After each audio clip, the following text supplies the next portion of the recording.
digwydd cyntaf yn y gylchred dŵr? Mae gwres yr haul yn troi dŵr yn nwy anweledig o'r enw anwedd dŵr sy'n codi i'r awyr.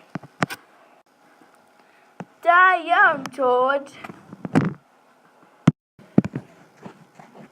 Beth sy'n digwydd nesaf yn y gylchred dŵr? Mae cymylau'n cael ei ffurfio pan fydd anwedd dŵr yn oeri ac yn troi nôl yn ddafnau bach o ddŵr.